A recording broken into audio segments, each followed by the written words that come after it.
Math Time with Miss Hartzell, Module 7, Lesson 23. I can analyze measurement data using a line plot graph. You know what's cool about math? Everything that we learn is pretty much connected in math. So we started Module 7 by learning about data and looking at picture graphs and bar graphs. And then we started talking about measurement. Well, did you know that there is a special type of graph that you can use when you are collecting data about measurement, specifically lengths? And so today we are going to take a look at that type of graph. But I'm not going to tell you the name of that graph yet because I want you to take a look at an example during your pause and think. And during this pause and think, you're going to take a moment to notice and wonder the different parts of this graph. Do your best today, as I know you will. Take a look at this line plot graph. What do you notice or wonder about it? When you're finished thinking, press play. All right, so a few weeks ago, we learned about picture graphs and bar graphs. Remember that these were visuals to help us understand data. Line plot graphs do the same thing. They are a visual so that we can take a look at data. Often, line plot graphs are used to show measurements. That's usually what the categories will be. They'll be measurements. However, line plot graphs aren't always having categories that are measurements.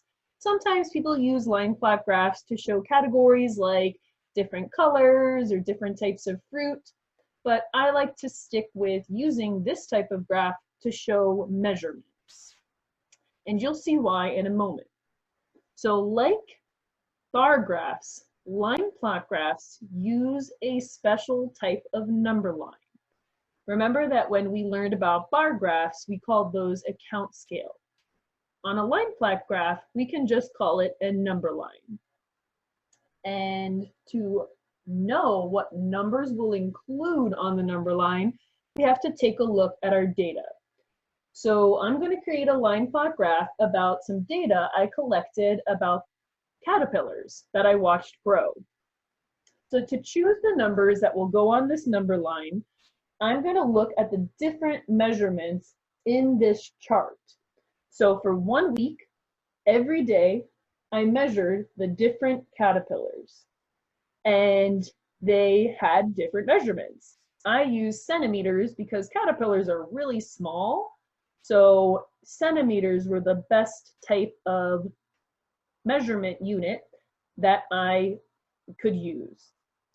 So when I look at my data chart, I can see that the smallest number on this chart is 2.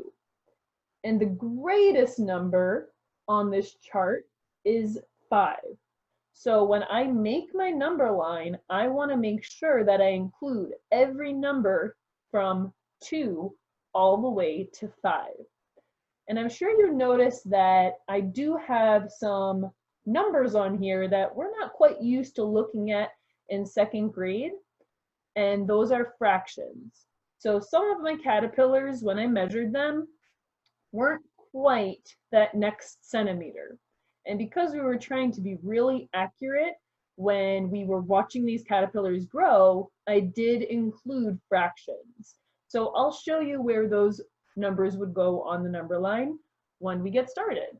Okay, so my first step is looking at my data, looking at what measurements are included in my data, finding the lowest number, and finding the highest number, because I need to make sure that when I create my number line for this line plot graph, I have all of the numbers between the smallest measurement and the greatest measurement, okay? So let's make our line.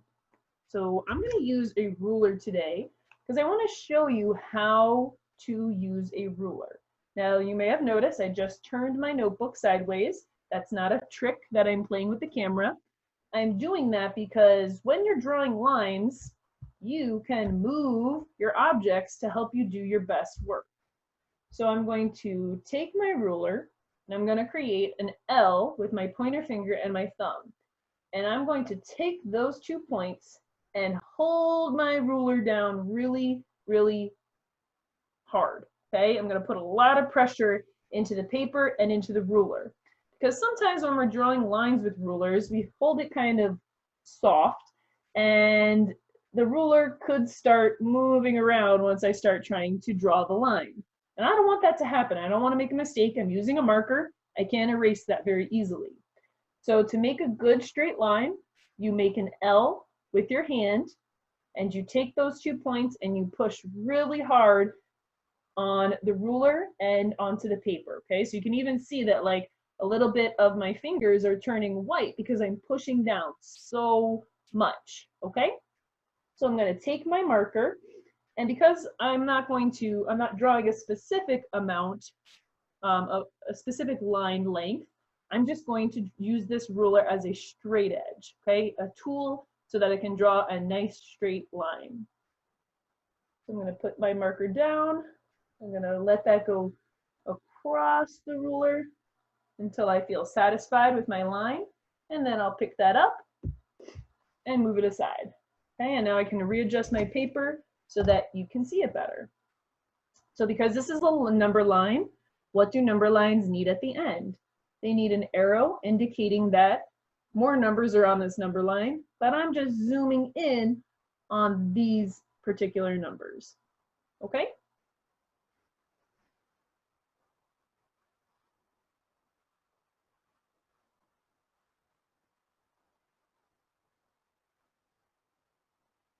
Okay.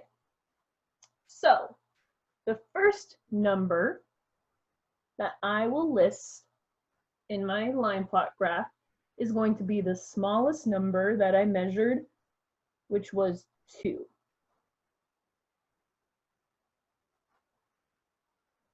Then I'm going to count on. The next number that was larger than 2 was 2.5. I'm going to write that like this, 2.5. Okay? This fraction means 1/2. Then I'm going to show the next number, which was 3. And then I had some caterpillars that were 3.5. So I'll write the number 3 and then show the half. Okay, so maybe you're realizing that when you have a half of a number, okay, and you have this whole number 2, that number is in between 2 and 3, okay? And then I had some caterpillars that were 4 centimeters and some that were 4.5. And then my largest caterpillar was the size of 5. Okay, so those are my categories. All of these numbers, 2, 2.5, 3, 3.5, 4, 4.5, and 5. These are all of the different measurements that the caterpillars were. And I want to label this so that if somebody else saw my line plot graph, they would know what type of unit I used to measure these caterpillars. And something else I'll add is a title, okay? Titles are always important. They help my audience know exactly what type of graph they're looking at, what information is being shared. So here I'm going to share that this is the length of the caterpillars in centimeters.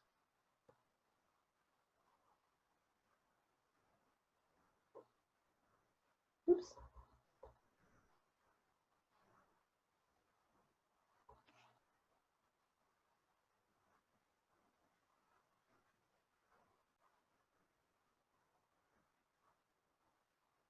And then underneath, I'm going to write what I used.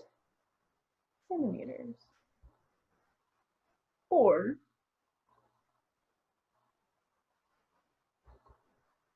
cm for short. Okay? And then I'm going to call this caterpillar growth, because that's what I'm trying to show, the growth of the caterpillars.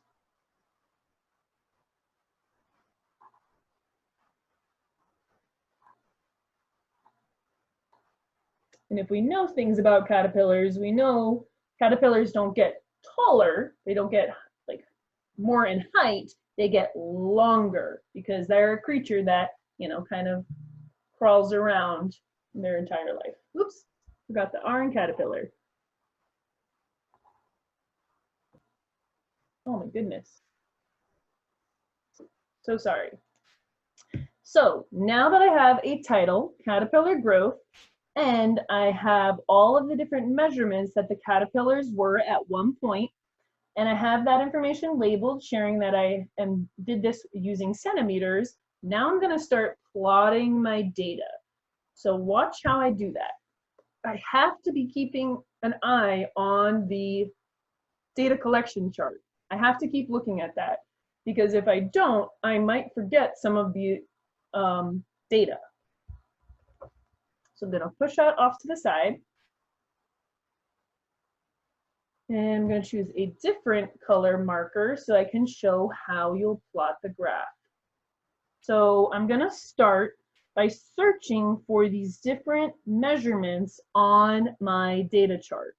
So I see that one caterpillar was 2 centimeters. I don't notice that any of the other caterpillars were that small. So I'm going to just put 1x in the 2 centimeter category. And I'm just going to put a little dot near that number so that I don't count it again. Okay, now moving on. Now I'm looking for another caterpillar or caterpillars that were 2.5 centimeters. I noticed that one caterpillar was that measurement. So I'll put 1x in that category for 2.5 centimeters. So now I'm on to the third category, when caterpillars were 3 centimeters. And I noticed that there's a lot more data in this chart that's showing 3 centimeters. So I'm going to have a lot more X's to draw in this category. So as I mark a measurement with an X, I'm going to also make a dot next to that so that I don't repeat any of the data.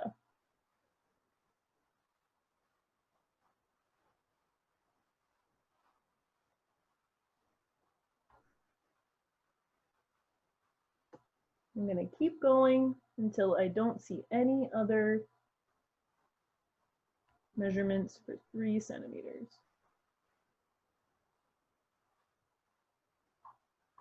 Okay, so now I'm going to move on to the next category, 3.5 centimeters. So looking at my chart, here we go, here's some data. An X marks the data.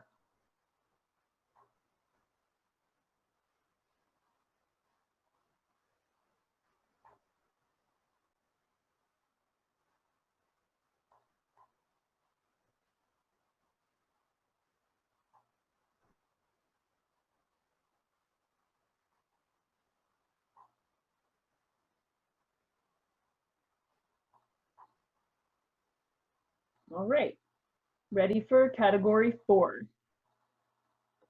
4 centimeters. I noticed there's 1, 2, 3, 4.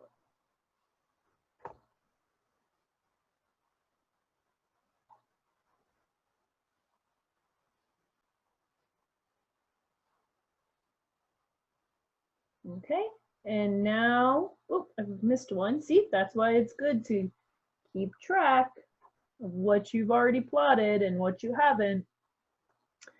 All right, and now I only see that there was one caterpillar that exceeded 4 centimeters, and they were that length for 2 days. And then there was only one caterpillar that actually grew to be 5 centimeters in length. Okay, so now all of my data from my data collection chart has been put into my line plot graph. So now I can really visually see what happened to these caterpillars in 1 week. I can analyze my data, and I can see that not many caterpillars were shorter than 3 centimeters. There was only 2 days when we had some caterpillars that were smaller than 3 centimeters. I also can notice that it was very common for caterpillars to be about 3 centimeters or 3.5 centimeters. This happened to many of the caterpillars. And it seemed as if most caterpillars did get up to be 4 centimeters in length. And there were just a few caterpillars that actually exceeded 4 centimeters, and they got up to be 5 centimeters. So it's really common for a caterpillar, before it turns into a butterfly, to be about 4 or 3 centimeters in length, okay? And from my experience, I learned that the caterpillars, usually when they got to be about 4 centimeters, is when they actually started to turn into their chrysalis stage before they emerged to become butterflies. So that's how you create a line plot graph. You take a look at data that you've collected, and you create a number line, okay? Again, line plots are really commonly used for measurements, but the categories don't always have to be measurements. They could be other things, like when we made picture graphs and bar graphs. They could have categories like your favorite color, or your favorite food, or your favorite sport. But I like to use line plot graphs when I am collecting data about measurement, because that's what number lines are all about, showing numbers in order. So then I can put the measurements in order and then show the frequency of those measurements. And the data is shown in a line plot graph using x's.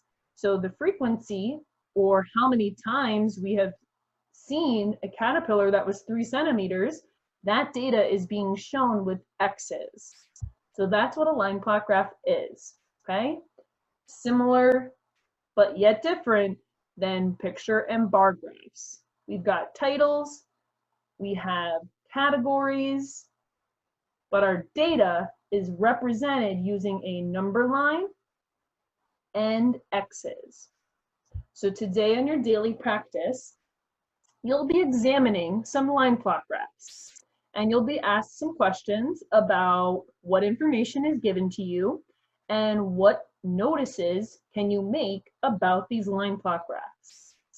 So do your best today. Tomorrow we will work more on analyzing and answering questions about the different categories. But for today, just allow yourself to really understand the different parts of the line plot graph before you get into analyzing and answering questions about it. Okay? Do your best today. You're great. Always be great.